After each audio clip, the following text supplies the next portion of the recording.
1 o'clock hour begins with that sounder. That means there's breaking news. With something going on for more, we send it to the three-man front breaking news desk where Patrick Smith is standing by. Good afternoon, Patrick. Good afternoon, Landum. Great to see you. Thanks for having me. Don't call me Landum. As we move along through the college football landscape, word is sneaking out right now from Yahoo Sports that SEC executives are moving closer to adopting a 9-game conference football schedule.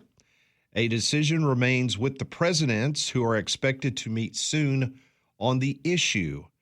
Momentum for a 9-game SEC schedule grew this spring, coinciding with the emergence of a 4-4, 2-2-1 college football playoff model. It seemed to fade after coaches had rejected the format.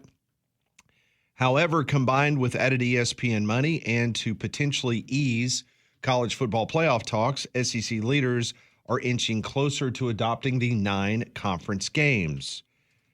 According to previous modeling of the 9-game conference schedule, a debate the league has held now for over 4 years, each SEC school would play 3 permanent opponents and 6 rotating each season. If the SEC decides to move to this 9-game schedule, ACC leaders have said that they would follow suit. So if the SEC and the ACC, they move to 9 games, that is going to make the potential college football playoff expansion in a format much easier to adopt. So the headline at this hour, it appears, according to Yahoo Sports, that the SEC is moving ever so close to adopting a 9-game conference schedule. It's just interesting that, and I don't know if it's coincidence, just happened to be there, but Kirby Smart, his comments earlier in the week, when he was asked about expanded college football playoff, and then we get the announcement from the College Football Playoff Committee that they have these enhanced metrics now when they're going to factor in your strength of record as opposed to just strength of schedule. Well, you remember when the story dropped over the weekend about the Big Ten wanting a 24 or 26 game college football playoff expansion. One of the topics was that, the SEC, the athletic directors and the conference, they have meetings, Zoom meetings, like almost on a weekly basis, just talking about all sorts of things. But apparently the Big Ten had brought the SEC into hey, just an FYI, this is kind of what we're kind of thinking right now. So they kind of briefed the SEC that, hey, you're about to see this about a 24, a 26 team college football playoff expansion. And so the SEC was going to talk about that this week, along with the other items that they usually talk about. It's not like it's a specially called meeting. And so apparently in the meetings this week, the conversation led to the 9-game conference schedule. And according to Yahoo, those conversations have gotten to the point now that it might be sent to the presidents. And the presidents would then have to vote on it. And if approved, then the SEC can move forward because we still don't have a schedule for next year. Right. Like we don't know who Alabama and Auburn are playing outside of their non-conference opponents. We don't know that. So ESPN has offered more money if they would play 1 extra game. The Big Ten has said, hey, look, if you adopt a 9th game, we can do a cross-pollination schedule in which our teams can play each other.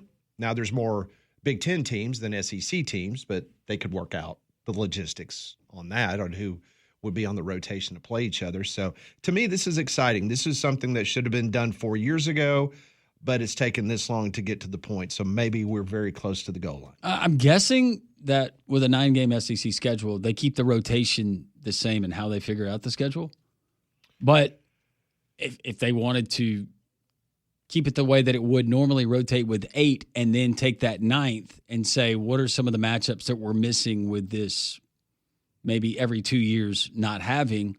I mean, for first and foremost, I would think whether it's Alabama or Auburn playing an Ole Miss or Auburn playing an LSU. But I don't know if that works out or if that's their plan, or they're going to say, no, we're just going to take the same thing. Alabama will play Tennessee. Alabama will play Auburn. Auburn will play Georgia and Alabama. But outside of that, I would assume if this number is the real number and you've got the 3 permanent opponents, I think Alabama's 3 permanent opponents, which Nick Saban argued about, he did not want this to happen. Right. It would be LSU, Tennessee, and Auburn. Those would be the three, and that's when Nick Saban turned on this idea. Yeah. Because having to play LSU, Auburn, and now that Tennessee has been resurrected from the ashes, and they're a legitimate football program again, then that would be a pretty tough hole. I do not know what a third opponent would be for Auburn. I cannot remember. Was it Vanderbilt? I think it was. I think it was Vanderbilt. Which is kind of funny right now, but you could say the same thing for Alabama. Well, it's funny right now. You welcome it once Diego Pavia leaves. Absolutely.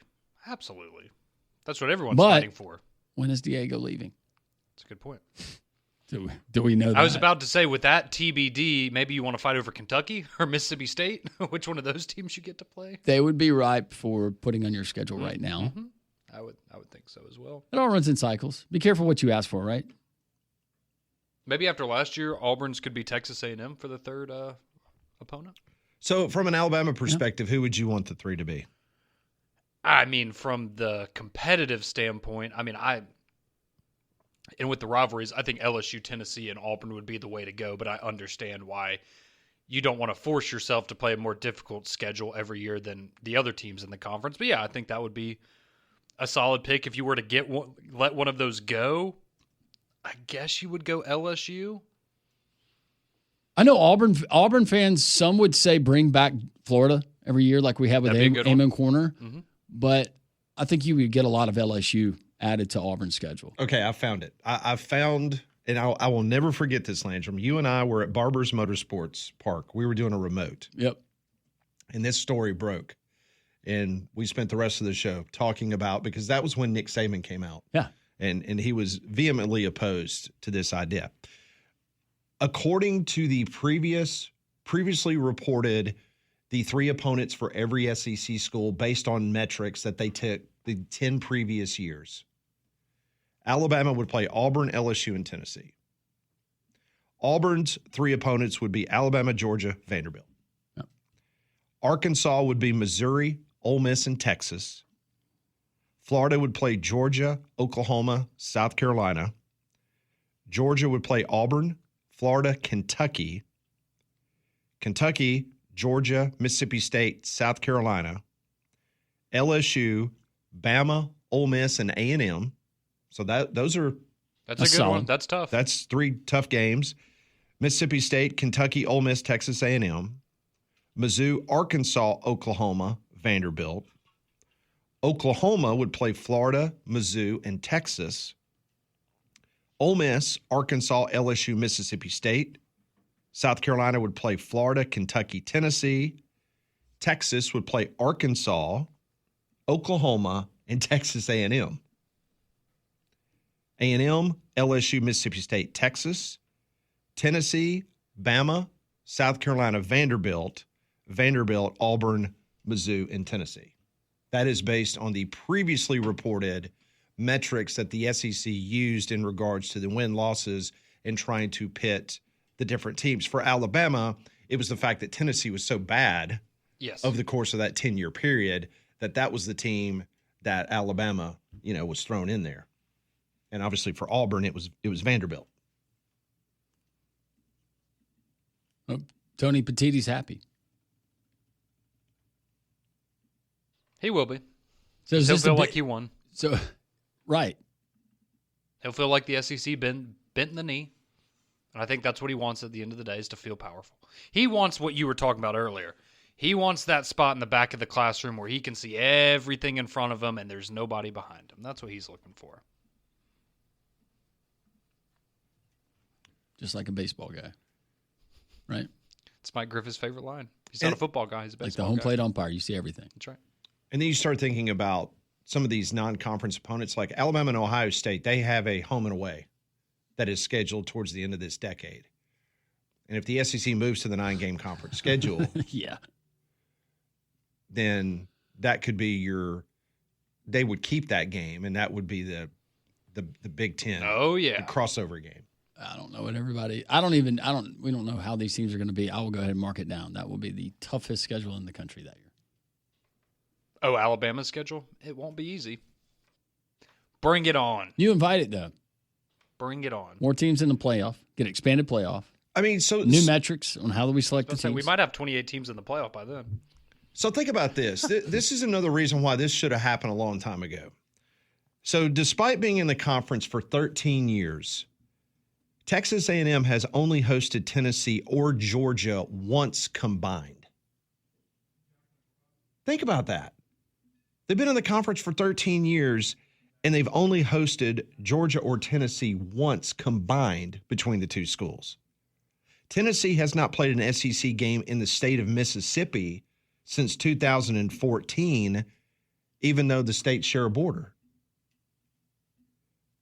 Tennessee and Ole Miss played annually from 1956 to 1991 until the SEC switched to a divisional format back in 1992. Florida has not played an SEC game in the state of Alabama since 2014. Good night.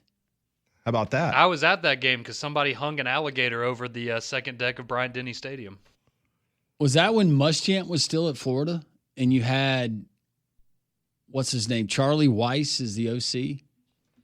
Yeah. 2014, yeah, that sounds about right. Florida and Auburn played annually from 1927 through 2002, except during World War II. When the SEC reduced permanent cross-division rivals from 2 to 1, they've only played 4 times since. So every year from 27 through 2002, Auburn and Florida played until they went to the cross-division rivalry, and they've only played 4 times since. We need more Ole Miss Tennessee. That's where we got the trash throwing game. Mm-hmm. See what happens when you get those two together? That was entertaining. Over the last decade, Georgia at Texas A&M has never happened. Texas A&M at Kentucky has never happened. The last time Mississippi State went to the Swamp was 2010. The last time Florida was at Auburn was 2011. That might have been more Muschamp. Arkansas hasn't been to Vandy since 2011. Tennessee hasn't played in Starkville since 2012. Kentucky hasn't played in Arkansas since 2012. LSU at Georgia. That game has not been played since 2013. Auburn hasn't played at Tennessee since 2013. Tennessee has not played at Ole Miss since 2014. We mentioned Bama at Bryant-Denny Stadium hosting Florida. Auburn has not played at Tennessee since Lane Kiffin was the coach. Is that what you're telling me? Mm-hmm. Wow. At Tennessee. Yeah. Because you remember under Pruitt, they played and beat Auburn a couple years ago. South Carolina has not been at Auburn since 2014. Kentucky has not played at LSU since 2014. So I'm just giving you an example of how these schedules have been so messed up since the conference expanded that you have just not had the opportunity of a rotation. So by having this rotation now, you would have the 3 permanent opponents, and then you would have the 6 other opponents that would be on a rotational basis. So you would be able, all those games that I just mentioned, they would be resurrected in some form or fashion. Georgia, Texas A&M, that's one that stands out, and I know that gets mentioned a good bit. But some of those other ones, I had no idea. Mm-hmm. Yep. Tennessee has not played in the state of Mississippi since when? Go back to that one. What did I say? Tennessee and Ole Miss, they played annually from 56 to 91 until the SEC switched to a divisional format. But they have not played a game in the state of Mississippi since 2014. They share a border. And they don't play each other. It's just bizarre. But what isn't bizarre in college football these days? Because I started thinking about it. This is probably the least of any fans' worries right now. Because we get inundated every single day with change. Yep. When it comes to the sport, how we're going to format it, how we're going to weigh metrics, transfer portal rules, NIL. We got injunctions going on. We had a judge that had to step in, eligibility. It's just, it's a lot. As Venables said last year, it's the fire hose thing. Yeah. And then you look at this year's schedule, and you have some interesting things. Bama doesn't leave the state in its final 5 games of the season. Now, again, that last one, pretty tough one at Jordan-Hare Stadium, but the point is that... Well, some Alabama fans called that West Georgia. True. Very true. Georgia versus Tennessee in week 3. It's the earliest since 1995.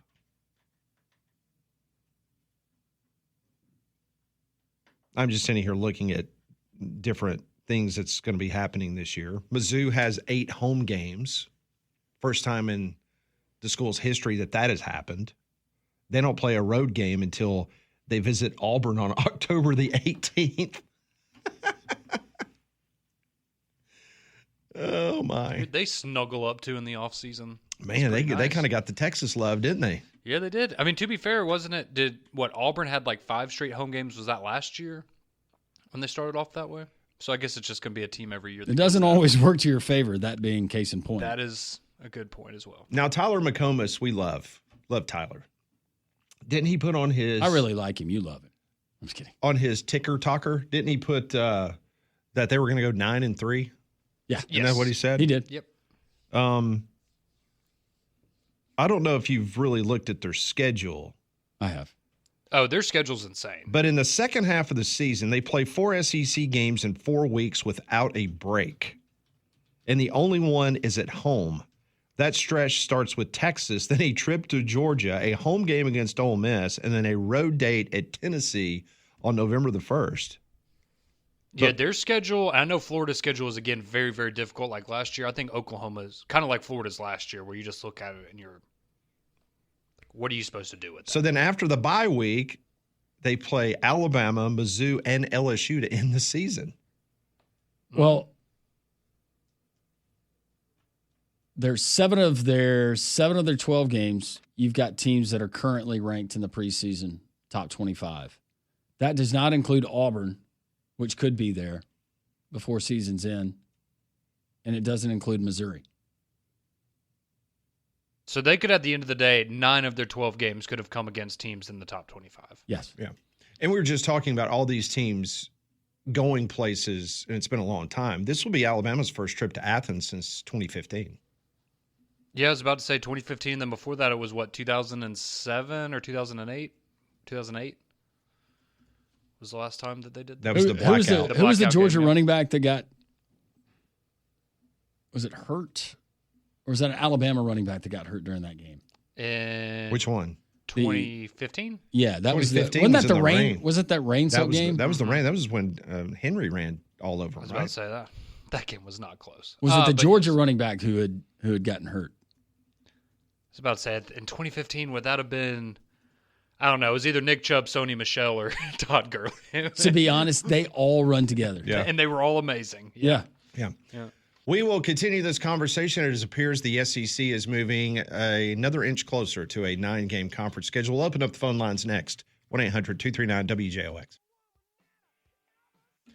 The story we've been talking about, Yahoo Sports is reporting that the SEC is moving a step closer to the potential of a 9-game conference schedule in football. It still has to be voted on by the presidents, but this is a significant yes because the athletic directors, which means the coaches, have obviously given their approval if the presidents are going to be voting on it. So it appears that that's probably going to come to fruition in a very short order. And when that happens, the SEC can move forward because we still don't have a schedule for the 2026 season and moving on. And once that's in place, Landrum, then the college football playoff expansion discussion, maybe that can actually get something done as well. Yep. Phone calls, phone lines are open, 205-834-9450. That's the Jocks text line. Let's go first to Bama Hater. Hey, Bama Hater, how are you? I'm all right. How y'all guys doing today, man? We're doing well. Happy college football season. Oh, yeah, man. I can't wait till the 23rd. Hey, look, man, my opinion on that 9-game SEC schedule, I think as soon as it's in place, I think the criteria for getting a playoff spot is going to expand to 3 losses and you can get in because we all know once the SEC expands to 9 games and you're going to get one tough opponent out of conference, what's your chance of not having 3 losses in the SEC? But I want to ask you guys a couple of questions. What's different in Castellanos' confidence in his team beating Alabama compared to Conrad thinking Alabama's just going to automatically beat them by double digits? To me, that's kind of like the same thing. That's just my opinion. Well, the difference, Bama hater, with all due respect, is to Conrad, Castellanos is an amazing quarterback. He's athletically gifted, and he will play in the game. Conrad may think he's going to play, but he will not. I also didn't get benched at Boston College last year. No. Oh, okay. Hey, but let me ask you guys another question. And I kind of want all you guys to give an input if you can. Would there ever be a 3-loss team, maybe this year, a 3-loss team to get in the playoffs? What team would that be? And what three losses on their schedule would be excused enough for them to be in the playoffs? Are we talking this year? Yes. Alabama would be that team. You know that's the answer. And So there are what 3 three excused losses would losses. be excused? The 3 losses that would be excused would be at Georgia, let's say At Auburn. and a nail biter To LSU. last-second field goal at home to LSU. So is Auburn in the top 25 right now? They are not. So basically, what I'm hearing is you're going to excuse 3 losses, and one of those would be to an unranked team again. Well, hold on a second. We don't know. We don't know. what any of those teams are going to be ranked. True. I mean, No, I'm just saying from right now. Oh, okay. And then you would excuse them with the other 2 losses because they were ranked high. Talking about Alabama, but they weren't good enough to beat the other ranked teams. So it doesn't matter if they lose to ranked teams or unranked teams. It's still okay to excuse them to get a playoff spot. When I saw that they were going to move to the 9 game, and then this morning when I saw the enhanced metric, I thought about you, Bama hater. I said Bama hater's going to hate this because this just means more SEC. Hey, but you know what I'm looking forward to, man? And I know there's going to be that last question is going to be tough for you guys to kind of answer. But I'm looking forward to the 2026 season. Unless Alabama takes Ohio State off the schedule, I'm looking forward to the Smith and Ryan Williams so they can end that debate of which one of those 2 are the best wide receiver in college football. that'll be good. That'll be a good one, no doubt. Hopefully they're still at their respective programs by Yeah. then. Bama hater, they're both going to be in the NFL when those 2 teams play. I hate to break the news to you. I thought you had to play 3 years. Yeah, they don't play until 2027 and 2028. That's the home and home. Oh, I thought it started next year, but I guess I'm wrong. No, you'll just have to wait. We'll see him in the playoff, I'm sure. You don't know. Ryan Williams, he might want to do all 4. Yeah, I'm looking forward to Miami in the playoffs and Bama watching them. Can I come watch that game at your house, Bama hater? Yeah, hey man, you invited. You can yell as loud as you want to for Miami. All right, Are you sweet. gonna let Conrad come inside, or are you gonna set him out in the yard? Yeah, I got 2 toothbrushes I want to give him. I've been. I look forward to it. Oh, that'll be great. That's All fantastic. right, man. Y'all have a good one. Thank you, You Bama too, hater. buddy. Appreciate See ya. it. It's always good. That's really good. Let's go to Pizza Larry. Hey, Pizza Larry. Hey, how you doing? Doing well. How are you? I think I met a few of y'all. I don't know who was there at the COVID Iron Bowl party in Huntsville at the theater. Oh, COVID. It was not me. Pat, were you there? There was some personality. I don't know who it was. Anyway, never mind. You were very specific. A COVID Iron Bowl party in Huntsville. I was not there. At the movie theater when they showed on the movie theater screen. Yeah. Yeah, y'all guys sponsored that. Yeah. Anyway, so my thought was this, as Governor, I'm thinking about it. What makes sense to me is 2 permanent opponents and 7 rotating. That way, if you keep the 7 the same from this year and then next year being different, and keep those for 4 years, then every 2 years you would play every team in the SEC. Every 4 years you would have a home with every team in the SEC. Is my math right, or is... That sounds right. That sounds right. when I'd you have to say put it. pen to paper, but that does sound So logical. you're saying keep the 2 16. common, keep the 2 mainstays, and then rotate the other 7. So you'll have 7. every 2 years. And then, yeah.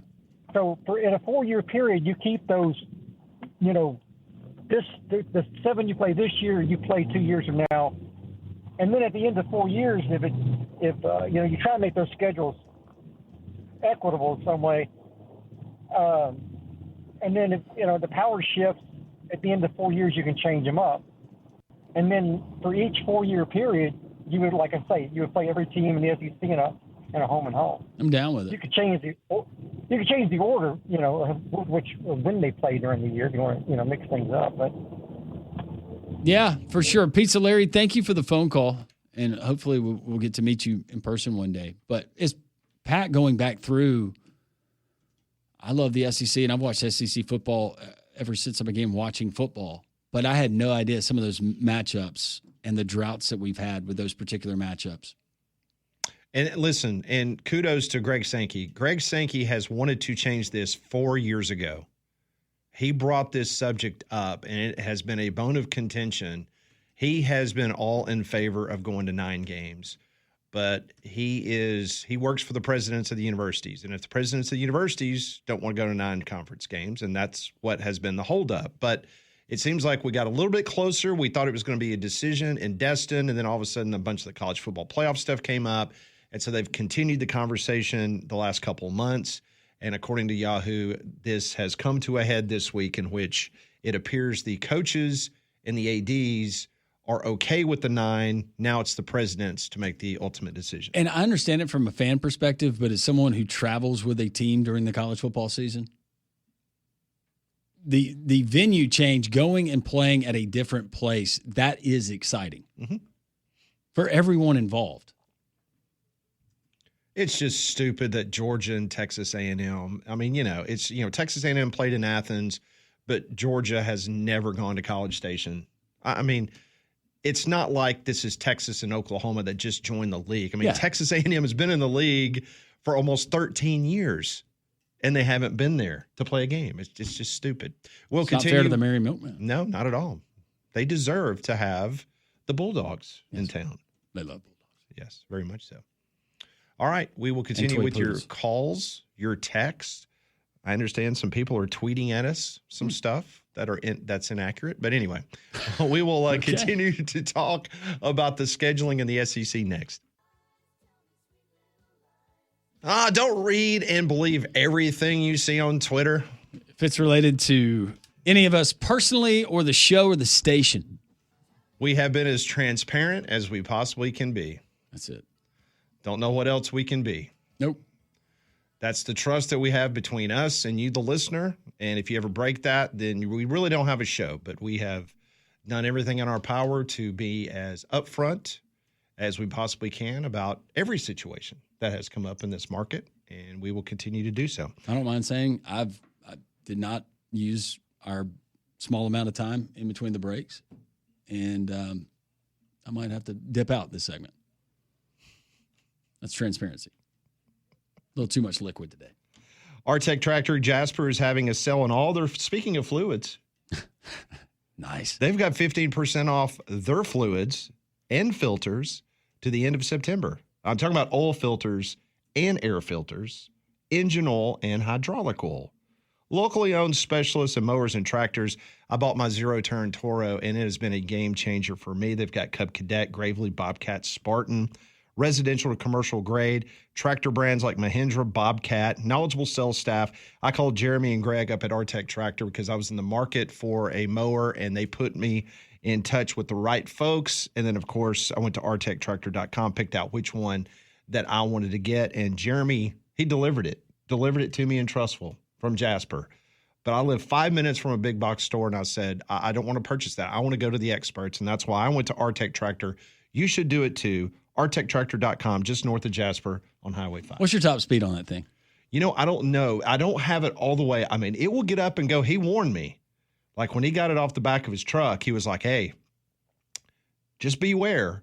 Like if you go, it's got the rabbit and the tortoise emblem on it, Like if you go all the way up, you better get ready. And one afternoon, I didn't have the blades down. Had the blades up, obviously.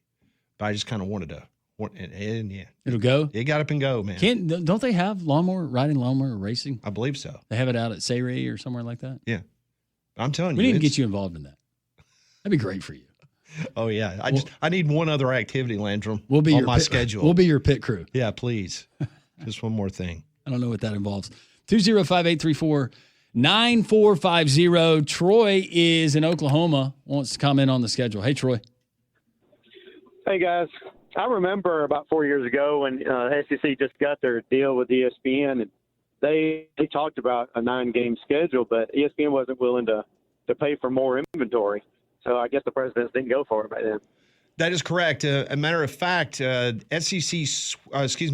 ESPN sweetened the pot. To my understanding, if they were to add an additional game, it would come to the equivalent of potentially between $3 and $5 million per school in the Southeastern Conference that they would receive on top of what they have been getting.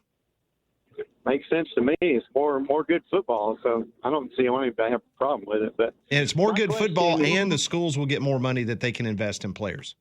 Exactly. So my question is, of the ACC, SEC in-state rivals, which one's more at risk? I'll move south and go up: Florida, Florida State, Georgia, Georgia Tech, South Carolina, Clemson, or Kentucky, Louisville. I will tell you this. I think the two that would be in the biggest jeopardy of going away is Georgia, Georgia Tech. And I know that Brent Key has made Georgia Tech into a relevant football program again. But Relevant, still not competitive. When's the last time Georgia Tech won that one, you know? No, you are absolutely correct. And Georgia people, I mean, listen, they kill them every year until last year was a competitive game. They've wanted that game to leave and get off their schedule for a very long time. Like they don't care about that game. And then the next one will probably be Louisville and Kentucky. That doesn't have the historical relevance as a South Carolina Clemson or a Florida State Florida. So those two other rivalries, that would probably be a little bit more difficult to see go by the wayside. But those are great questions.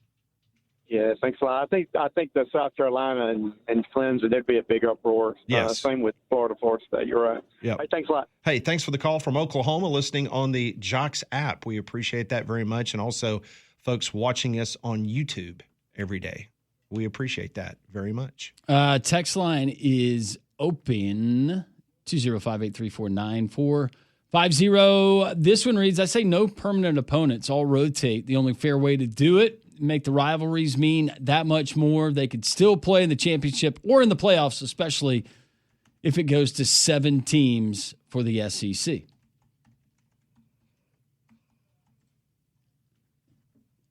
Let's see how this one reads. Darren from Tennessee. UAB, Darren. Conrad, you're an Alabama fan. Pat, Ole Miss. Molly, Nebraska. Landrum, your college team. UAB. Hopefully we go bowling this year.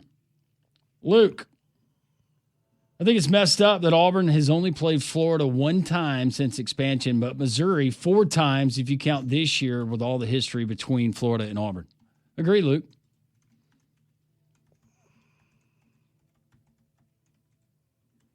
Jonathan asking, does Bama Hater ever talk about Miami football?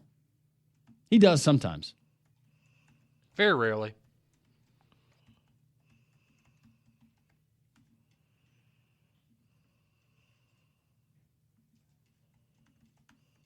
Conrad, are you coming to Tuscaloosa any this fall? To the dismay of many, I am going to put on my big boy pants this fall, and I will be at all of the Alabama home games except for one. I will let you look at the schedule and take a guess as to which one that will be. I cannot believe you're not going to the Oklahoma game. But yes, I will be proud to say I will be covering the Alabama football season from Bryant-Denny this year. So I will be at all the home games. Yes, he will be representing 3-man front WJOX there in person. Except for Eastern Illinois. Sorry, I won't be there. This one reads, Auburn has always played Georgia and Alabama. Is that not usually tough enough? Tennessee has been a joke.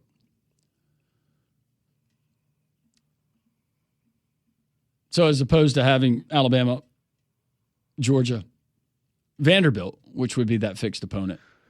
Yeah, and I mean, I think you certainly could make the argument for Adding Auburn, a Florida. Right, you LSU. would have had the two, at least in recent memory, the best teams on your schedule every year in Alabama and Georgia, so maybe Vanderbilt. This doesn't need to You be get a the pass. deciding factor because it can always change and coaches can change. But with Lane Kiffin and his trolling of Hugh Freeze we've got to get Auburn and Ole Miss back. I want to see that game so bad.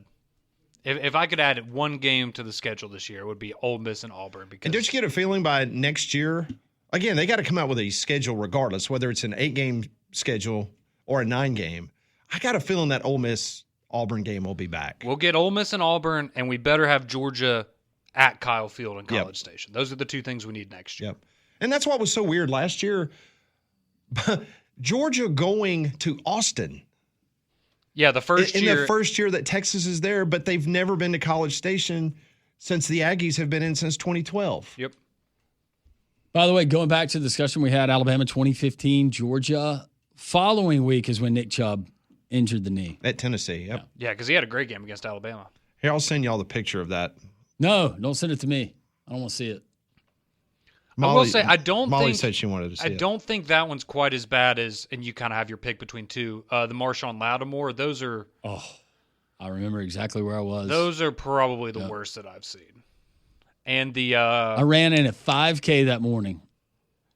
I remember exactly where I was in my old house when that happened. yeah, and I can't remember his name, but the Louisville basketball player. Yeah, it's bad too. That is what happened to me in the cave. If you've ever wanted a visual representation of me falling down a cave, I had the same injury as the Louisville basketball player. But he didn't have to fall 50 feet for his. Ugh. All right, appreciate the texts. Keep them rolling in. We read every single one. Some are not fit for air. But maybe Conrad's late night podcast. Conrad and Friends. We continue 3-man front here on Jocks. It is 1:48. Welcome back. This is 3-Man Front on Jocks. Hope to see you tonight at Regions Field in downtown Birmingham as the Birmingham Barons will be taking on the Trash Pandas from Huntsville. It will be our Jocks kickoff party.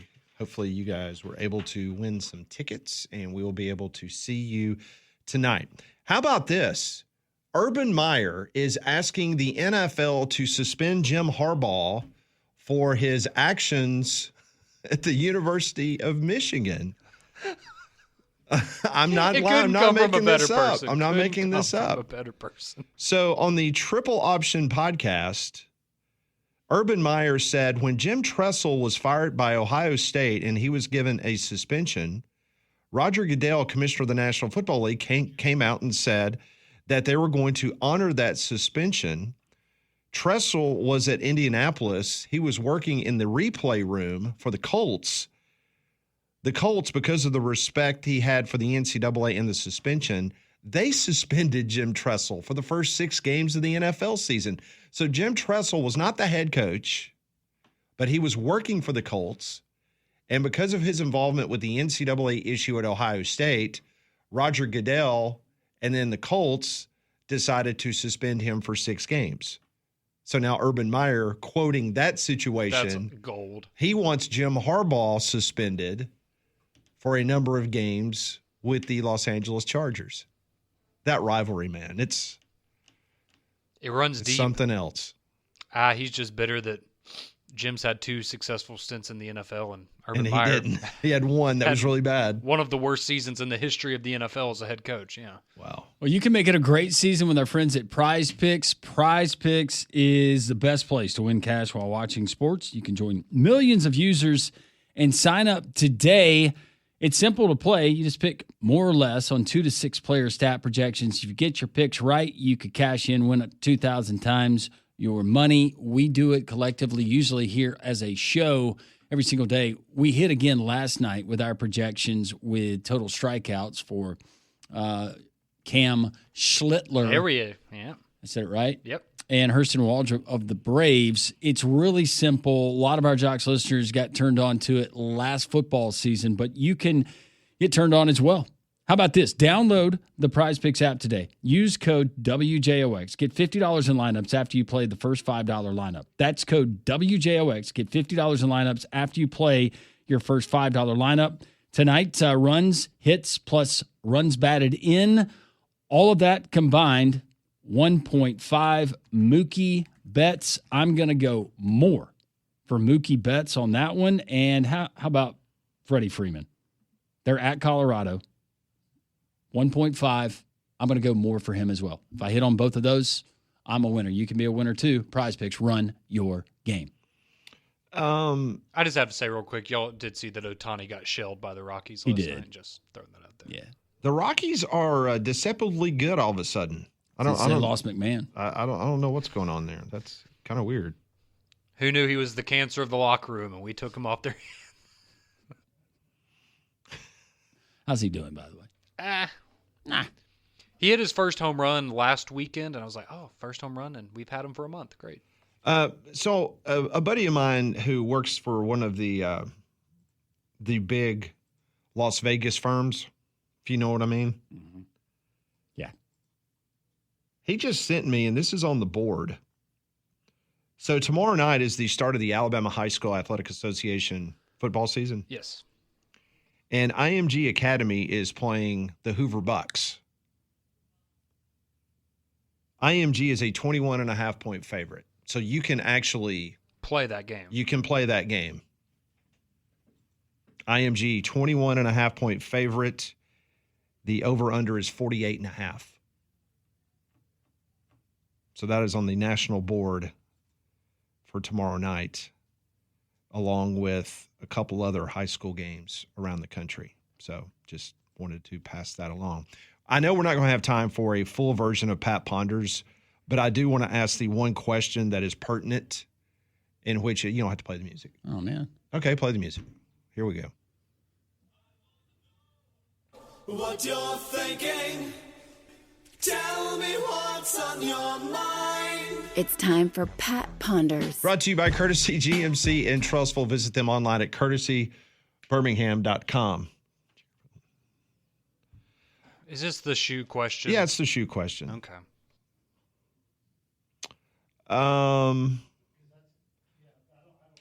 So for tonight, what percentage of Jocks kickoff party goers will make fun of the terrible Crocs Conrad will be wearing? You will have a couple of sympathizers.